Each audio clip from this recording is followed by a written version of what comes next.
Hi Chaitanya, welcome to Entrepreneur India and thank you for talking to us today. Thank you. Thanks for the opportunity. And Chaitanya, we've seen the journey of Emeritus starting from an idea to becoming the unicorn. So how has been the journey like over the last 14 years? It's been exciting and to say the least. So I had a chance of going to high quality institutions with my undergrad at BITS Pilani for my MBA at INSEAD.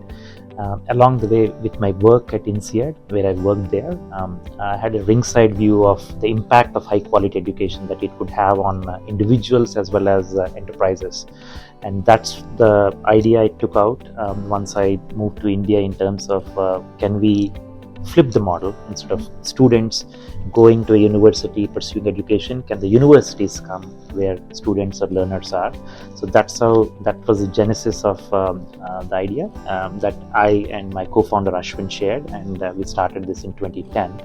So over the past 14 years, mission has been quite sharp and laser focused in terms of provide high quality education that's accessible and affordable. And with the 87 university partners we had, impacting over 1 million learners from 180 countries. So we've stuck to that particular mission. So in that sense, we're quite. It's been heartening to see this journey, but at the same time, what we are focused on is about the number of learners we could impact. I think the valuation, revenues, etc. could follow. And as we reflect on this number of 1 million, it's still a drop in the ocean with the kind of impact that we potentially do, and that's what keeps this journey very, very exciting. Sure. And across these 14 years, I'm sure you've seen all the cycles which the education industry has gone through. I mean, we saw the movement, I would say, a kind of bubbling down of that tech sector and the pre-COVID, post-COVID impact. So, any views regarding the kind of transformation the sector has gone through? Since the start, because of a mission and as we were focused on the upskilling, reskilling, and in the professional education space, that as a theme has been growing year on year. Maybe the formats or the modalities have changed because of the pandemic, pre-pandemic, post-pandemic, etc. But even as you look at the latest World Economic Forum survey, it talks about how over 60% of the workforce has to be reskilled to be relevant. So, and that's been a tailwind for us, across the over the course of the past 14 years. And although there have been temporary in terms of blips in the edtech sector, but in terms of segments we operate in, which is in higher education, professional education, we have seen good tailwinds, and with the upskilling, reskilling being at the core of where the gap is, skill gap is, or that enterprises are looking at, individuals are looking at in terms of professional growth.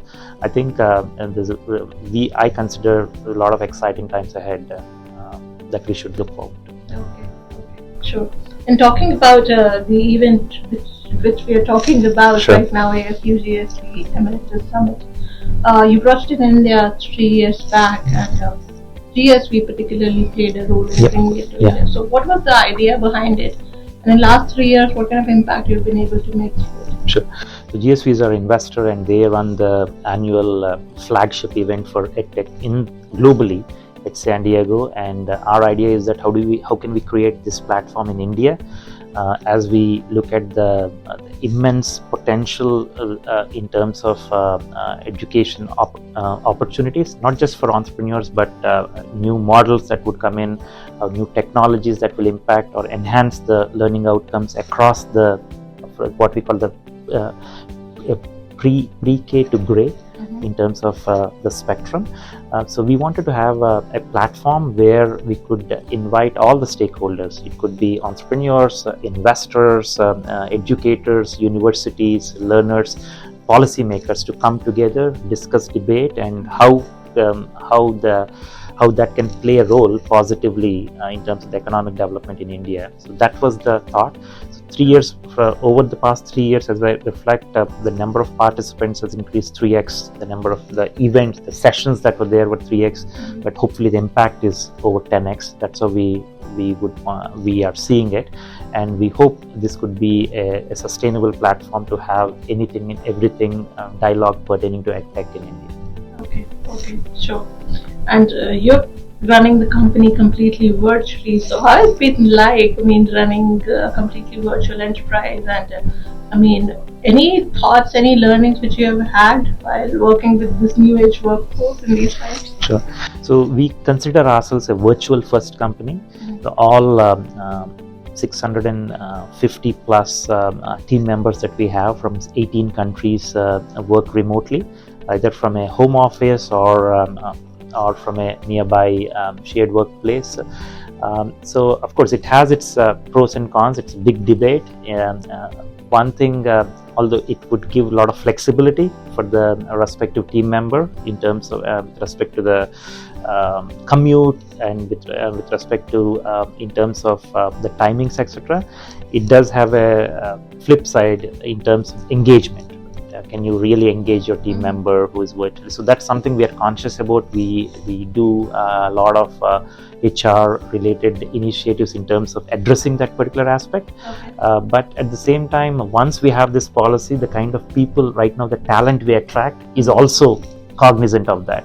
So which makes it easier in terms of the choice that maybe the new talent would make or the new team members would make. For us, it's been the kind of work that we do. It's been very much aligned, having this virtual first organization, and even as we think of our our team member engagement surveys, it's been quite positive.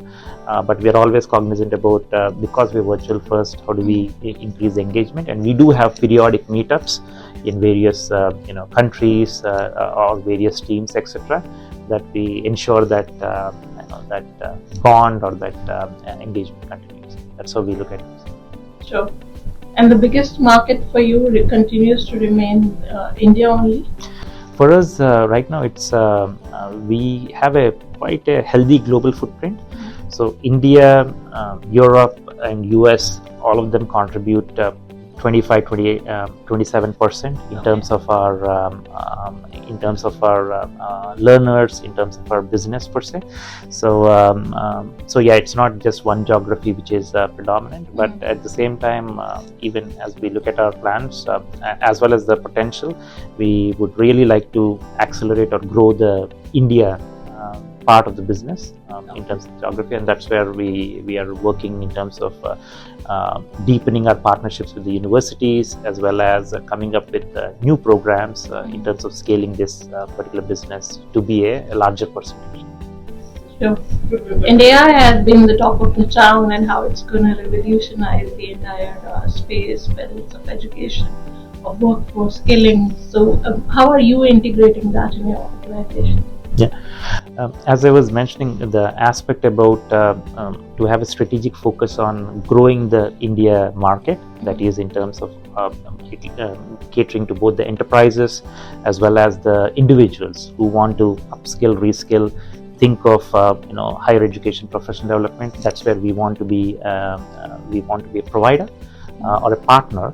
And in that aspect, so to that extent, we are deepening the portfolio of some of our partner schools, catering to the Indian audience in terms of the kind of programs we can offer, both degree, non-degree offerings with our partner institutions. Second is in terms of expanding the footprint on the enterprise clients we have.